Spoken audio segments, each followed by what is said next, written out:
Hey, welcome or welcome back. Remember those games that everyone hyped up? Yeah, we're not gonna talk about them today, quite the opposite in fact. We're gonna cover the underdogs, those games that commercially face-planted but gave us endless hours of joy. So grab a drink and a snack and get ready to rediscover forgotten masterpieces that deserve a spot in your retro library.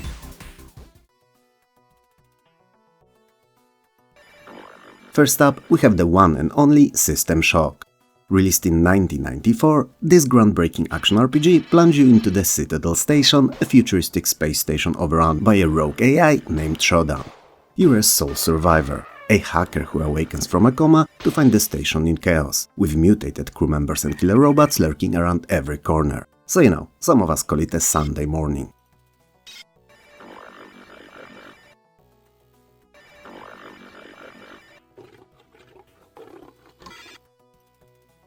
I'm sure you wonder what made System Shock so special. It was light years ahead of its time. It blended first-person shooting with deep RPG elements, environmental storytelling and chilling atmosphere that was genuinely unsettling.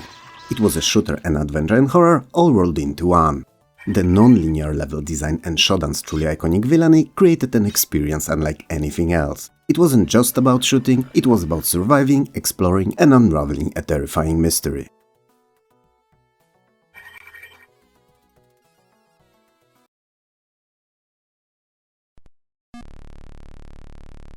Next on our list is an absolute classic from 1986, Starflight. It's an open-ended space exploration RPG that puts you in command of a starship tasked with seeking out new life and new civilization and boldly going where no man has gone before. Also saving humanity from an impending galactic catastrophe. And that's kinda important in the context of the game too.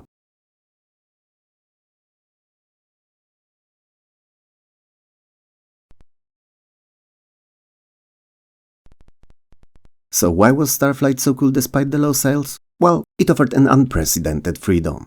You could chart a course for over 270 star systems, land on planets, mine resources, trade with aliens, or fight them, the option was there too, and manage your crew. It was one of the first games to truly capture the feeling of being a starship captain, charting your own course and creating your own adventure.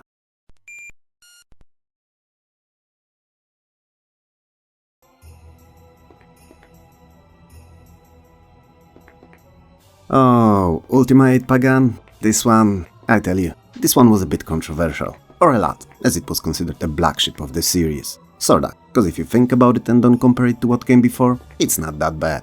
It had issues, that's for sure, but it wasn't unplayable or broken. Pagan saw our hero, the Avatar, banished to the dark and oppressive world of Pagan by the Guardian. The evil dude from most of the games.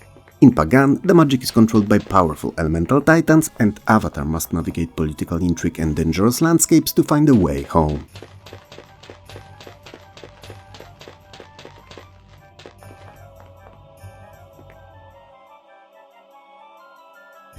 So why some of us still love Pagan?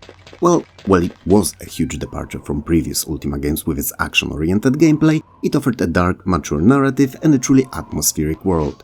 I mean, you start your journey through its world by witnessing a beheading, and what could be more shocking than that? The focus on platforming and combat, while different, was surprisingly decently executed for its time, and the world of Pagan felt genuinely alien and dangerous. It dared to try something new, and I for one respect that, even if I know that it wasn't as good as its predecessor.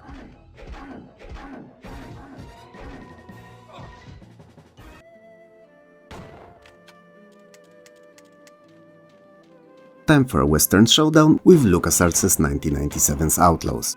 It's a first-person shooter that puts you in the boots of retired US Marshal James Anderson, who seeks revenge on a ruthless gang that murdered his wife and kidnapped his daughter.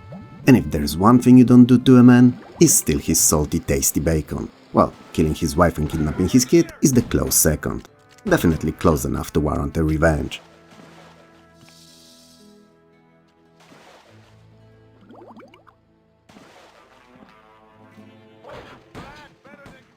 So what made Outlaws so unique? It was one of the first FPS games to truly nail the Wild West setting. Its animated art style, memorable characters and fantastic Clint Eastwood-esque gameplay created an incredibly atmospheric experience. The gunplay was satisfying too, and it even had one of the first sniper rifle zoom functions in gaming. So all those headshots you do in Call of Duty today kinda sorta originated from Outlaws.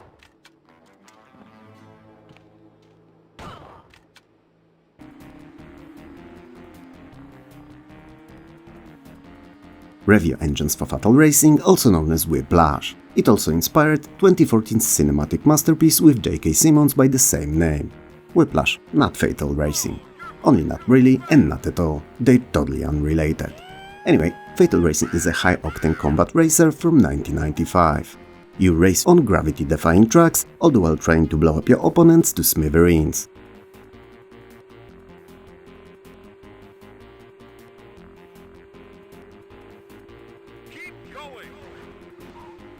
So why was it a blast? Well, Fatal Racing combined blistering speed and incredibly intricate track designs. I'm talking with the loops, corkscrews and massive jumps. It was pure arcade adrenaline delivered by shots of action-packed gameplay. The split-screen multiplayer was a huge highlight, making it a fantastic party game that sadly got lost in the shuffle.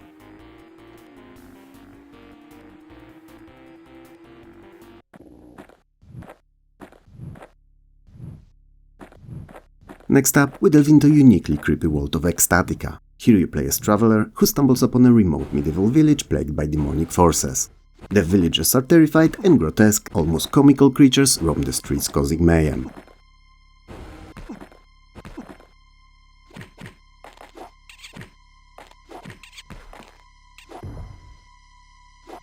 Why did Ecstatica stand out? Its hands-down most striking feature was its innovative use of fully ellipsoid-rendered characters, giving it a unique, almost claymation-like aesthetic that was both charming and unsettling.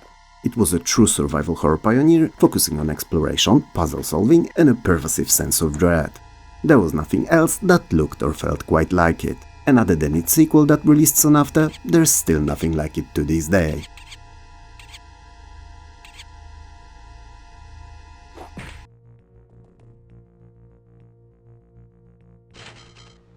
Let's journey to the classic fantasy realm with Anvil of Dawn.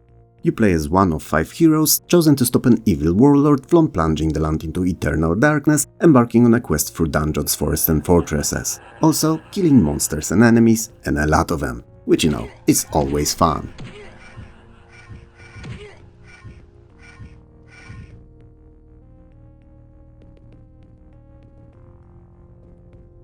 Why was Anvil of Dawn worth playing? Or is, I should say, really? Well, for a genre that was getting increasingly more crowded in the mid-90s, Anvil of Dawn was just incredibly polished and nearly everything about it felt like a lot of attention was put to it. It had beautiful pre-rendered graphics and a surprisingly user-friendly interface. Its crisp, tactical combat let you pause mid-battle to issue commands or heal, making you feel like a battlefield mastermind. It was a deep, engaging and straightforward dungeon crawling adventure that did everything right.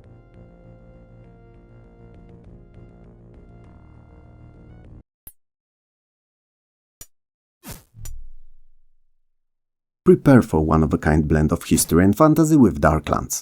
This RPG is set in 15th century Germany, but with a twist. All the myths, legends and superstitions of the era are real.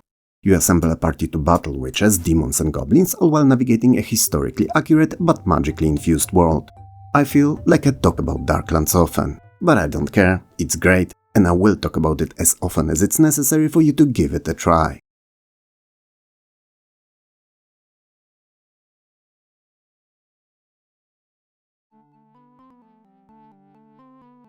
Darklands was revolutionary in its commitment to a realistic fantasy setting.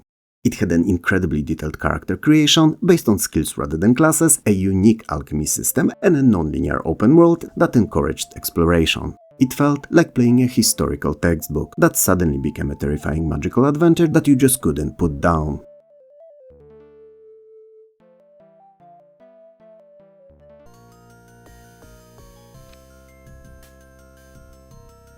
Let's venture into a classic dungeon crawler from Westwood Studios, Lands of Lore: The Throne of Chaos. You play as one of 4 heroes chosen to retrieve the magical Nether Mask to defeat the evil sorcerer Scotia.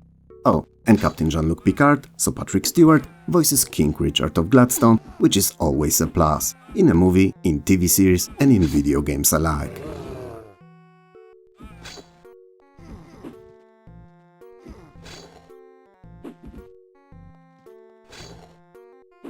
What made it great? Let me explain.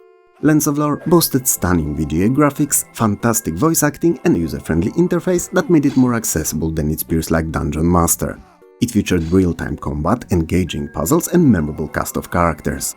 It was a highly polished and immersive adventure that perfected the dungeon crawling formula.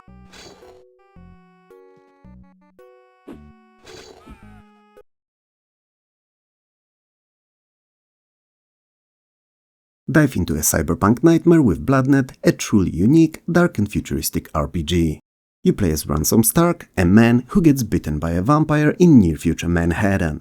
You have to fight your encroaching vampirism while uncovering a corporate conspiracy involving, you guessed it right, even more vampires. That kinda reminds me of Daybreakers from 2009, a movie about the world where vampires took over and they're the grand majority of population. The problem? They're starving because of that. It's a great watch.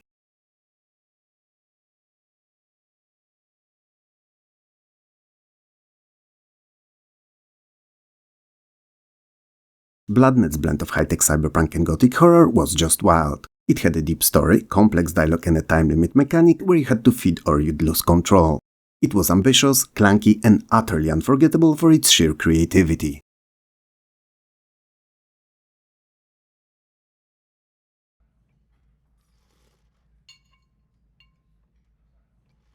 All aboard The Last Express.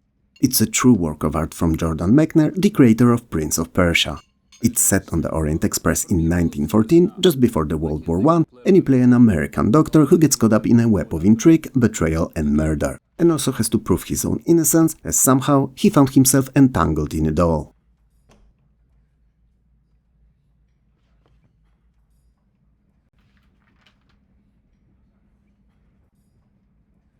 What made The Last Express a masterpiece? For one, its real-time gameplay was revolutionary. The clock was always ticking and events happened whether you were there to see them or not. And the rotoscoped animation based on live actors gave it a stunning, unique art style.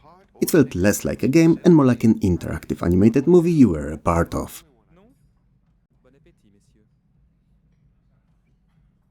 And her mama of a fine, stiff penis. Oh boy, Harvester. It's well, a unique one. You wake up with amnesia in a surreal 1950s town called Harvest. You are told to join the lodge, and the only way to do that is by committing increasingly bizarre and gruesome acts. And since you're a good and obedient ship in the game, you do just that.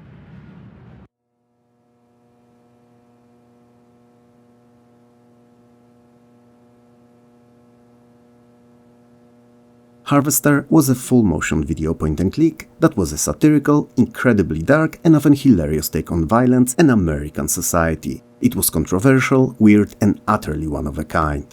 It's a game you have to see to believe. It's a true cult classic for its sheer audacity, despite mixed critical reviews.